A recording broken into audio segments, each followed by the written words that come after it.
নমস্কার বন্ধুরা, চলে এসেছি রুমা কিচেন উইথ ফুড চ্যানেলে। আজকে বাটা মাছ নিয়েছি, এখানে ছোট ছোট বাটা মাছ নিয়েছি, আর এখানে চিংড়ি মাছ নিয়েছি। চিংড়ি মাছ কটা আমি ভেজে রেখে দিয়েছি। আর এখানে নিয়েছি আলু আর ফুলকপি। তা আমি আজকে এই ফুলকপি আলু দিয়ে আর চিংড়ি মাছ বাটা মাছ দিয়ে আজকে আমি পাতলা ঝোল বানাবো। তো এখানে আমি কড়াইয়ে তেল গরম করতে দিয়েছি। তেল খুব ভালো মতো গরম হয়ে গেছে। এখানে বাটা মাছ ভেজে নিচ্ছি।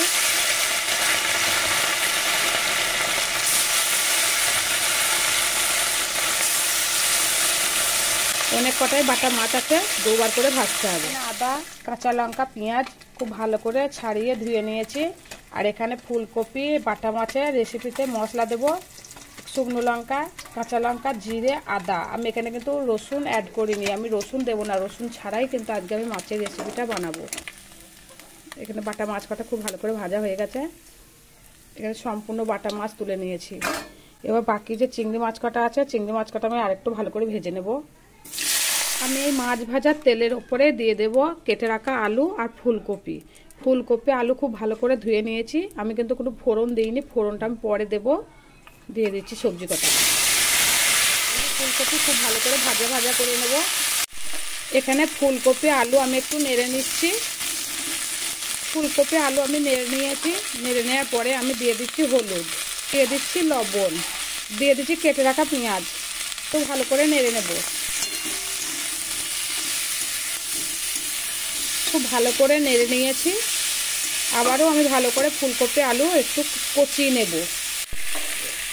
এখানে ফুলকপি আলু খুব সুন্দর করে ভাজা ভাজা করে নিয়েছি। এবার দিয়ে দিচ্ছি বেটে রাখা মশলা, দিয়ে দিচ্ছি সামান্য একটু জল। মশলাটা খুব ভালো করে কষিয়ে নেব। এখানে ফুলকপি আলু মশলা বাটা দিয়ে কিন্তু খুব ভালো করে কষিয়ে নিয়েছি। দেখতেই পাচ্ছেন একবার শুকনো শুকনো হয়ে গেছে। আমি কিন্তু এবার জল দিয়ে দেব। দিয়ে দিচ্ছি জল। ঝোল আমি খুব একটা বেশি ঝোল করব না, মাখো মাখো ঝোল করব।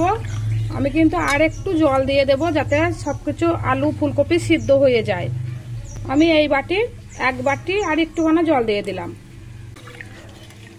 আর এই নতুন আলু আর এই নতুন ফুলকপি দিয়ে বাটা মাছ আর চিংড়ি মাছ দিয়ে ঝোল খেলে যে কত ভালো লাগে বন্ধুরা, কি আর বলবো। আপনারা একবার হলেও এইভাবে বাটা মাছ আর চিংড়ি মাছ ফুলকপি আলু দিয়ে রান্না করে খেয়ে দেখবেন, খুব খুব ভালো লাগে। ঢাকনা খুলে দেখে নেব। এখানে খুব সুন্দর করে ফুলকপি আলু ফুটে গেছে। এখানে ভেজে রাখা চিংড়ি মাছ আর বাটা মাছ আমি মাছের ঝোলে দিয়ে দেব। এখানে ঝোল খুব ভালো করে ফুটে গেছে, দিয়ে দিচ্ছি।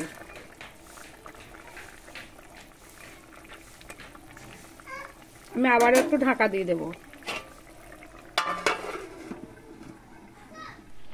এখানে মাছ খুব সুন্দর করে হয়ে গেছে। এখানে আলু সিদ্ধ হয়েছে, নতুন আলু খুব ভালোভাবে সিদ্ধ হয়ে গেছে। এখানে ফুলকপির ডাঁটাগুলো খুব ভালোভাবে সিদ্ধ হয়ে গেছে।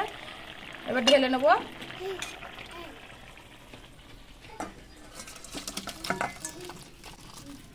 কড়াইয়ে দিয়ে দিচ্ছি সর্ষের তেল। এখানে তেল ভালো করে গরম করে নিয়েছি। দিয়ে দিচ্ছি গোটা গরম মশলা আর 5 ফোড়ন। একটু ভাজা ভাজা করে নেব।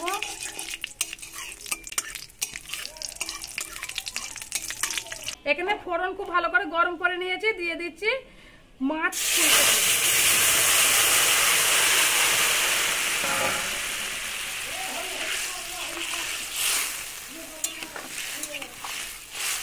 আজকে আমি একেবারে গ্রামী পদ্ধতিতে রান্না করলাম। আমার মা ঠাকুমারা কিন্তু এইভাবে রান্না করতো। আগে তরকারি সিদ্ধ করে নিত মশলা দিয়ে, তারপরেই কিন্তু এইভাবে করে ফোড়ন দিত। তাই এই তরকারি কিন্তু স্বাদ খুব ভালোই লাগে। মাছ খুব ভালোভাবে হয়ে গেছে, নামিয়ে নেব। নামিয়ে নিচ্ছি।